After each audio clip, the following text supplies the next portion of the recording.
A new book claims to shed light on former President Trump's mindset in February of 2020 when his approval rating was surging, and contains several quotes encapsulating the fierce contempt he held toward various Democratic presidential candidates. Wall Street Journal reporter Michael Bender's book, released this Tuesday entitled, "Frankly, We Did Win This Election: The Inside Story of How Trump Lost," says Trump would often ask his aides which Democrat they were most concerned about in the presidential race and performed play-by-play commentary of a Democratic debate to reporters on Air Force One. Trump then started offering his own color commentary.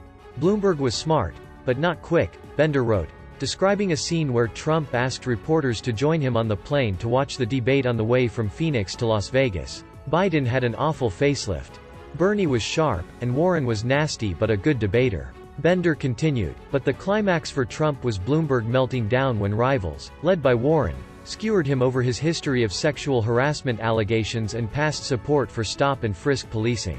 Trump crowed at every stammer he saw on screen. "He stutters like Biden," Trump said. Bender wrote that the Trump campaign was split over the legitimacy of Bloomberg's candidacy, with some, including advisor Brad Parscale and then Vice President Mike Pence, dismissing him, while others, including RNC chairwoman Ronna McDaniel, insisted he shouldn't be written off. Trump was anxious about Bloomberg, too, and had to be constantly reassured, Bender wrote. "What do you think of Bloomberg?" he'd ask Oval Office visitors.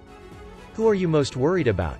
During another point in the presidential race, Trump reportedly asked an aide which Democratic candidate would be the most challenging, and when the aide told him the answer was former South Bend, Indiana Mayor Pete Buttigieg, Trump responded, "Buttigieg? That f***ing guy?" Bender wrote that the president felt confident in February of 2020 and seemed to be content with his position in the race. "The president was feeling emboldened," Bender wrote. His approval ratings were at the highest point of his presidency. He'd removed or reassigned many of the administration officials who had testified against him during impeachment, and now Democrats were falling apart.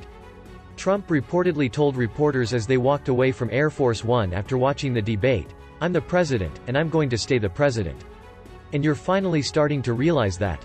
Trump took issue with several of the controversial revelations from Bender's book and referred to him in a statement as a third-rate reporter, adding that interviews he has engaged in with reporters post-presidency have been a total waste of time.